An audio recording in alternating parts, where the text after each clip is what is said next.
مادری نابینایی بود. از او یک پسر به دنیا آمد. دایه ها با او خبر دادند که فرزندی به دنیا آورده‌ات بیمار است.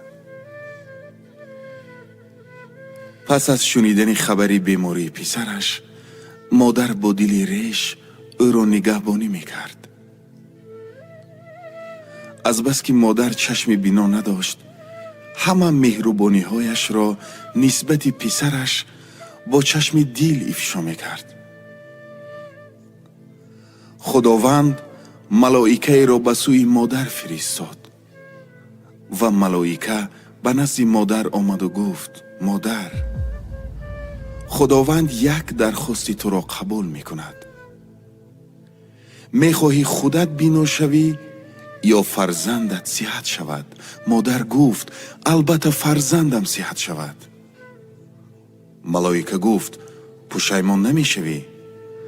مادر گفت: نه، هرگز پشیمان نمیشوم، بگذار فرزندم صحت شود. ملائکه دست بر دعا برداشت و فرزندی او صحت شد. مادر از این خوشحال گردیده فرزندش را با چشم دل نگریسته مهربانی میکرد. روز تا روز فرزند با مهربانی های مادری عاجزش بزرگ میشد. مادر از این خوشحال تر میگردید. زمان فرزند به کمال رسید و مادر او را با یک جهان شادی و امید عائله دار کرد. سال و ماه‌ها سپری گشت و فرزند پیش پای مادر به زانوی ادب افتاد و گفت: مادر جان، چند ماه است سخنی در دل دارم، اما گفتنش مرا سخت آزار می دهد. مادر گفت: تو جگربند یگانه من هستی، بگو جانی مادر، اسرار دلت را بگو، من همه درخواست را میپذیرم. فرزند گفت: همسری من با تو زندگی نمیخواهد و میخواهم برای تو خانه بنیاد کنم تا که دورتر از چشم او زندگی کنی، زیرا از نابینایی تو همسری من تبش خیره میشود. مادر از این سخنهای فرزندی که با چقدر رنج نابینایی به وایه رسانیده بود سخت آزرده گشت و به فرزندش گفت: پسرم، تو رنج مکش، برای من خانه مساز، من خودم از خانه برآمده می روم.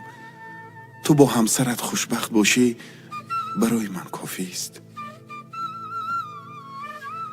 مادر از در خانه‌اش که به جز این فرزندی زن دوستار کسی نداشت برآمده، با چشم دل به سوی خانه‌اش نگریسته زار زار میگریست، زیرا از خانه و در بیرون از کنار فرزند یگانه دور میشد.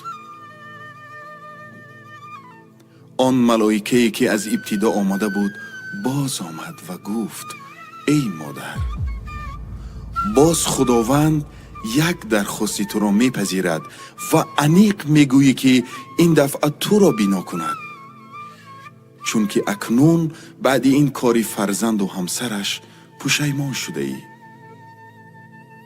مادر در جواب گفت: من پشیمان نیستم و پشیمان نخواهم شد.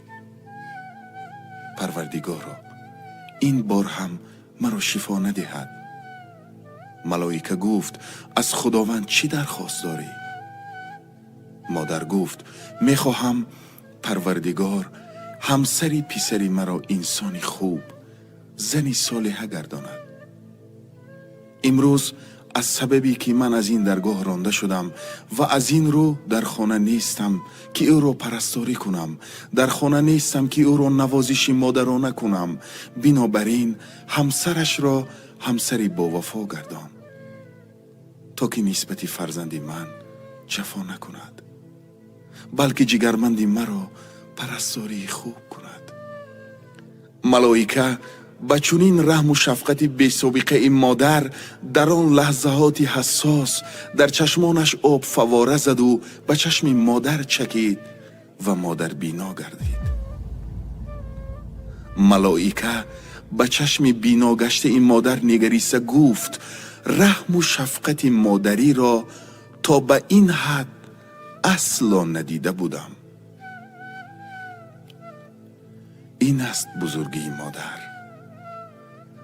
در چنین لحظه ناگوار که از جانب فرزند از خانه رانده شد، ولی برای فرزند و همسر او دعایی بد نکرد.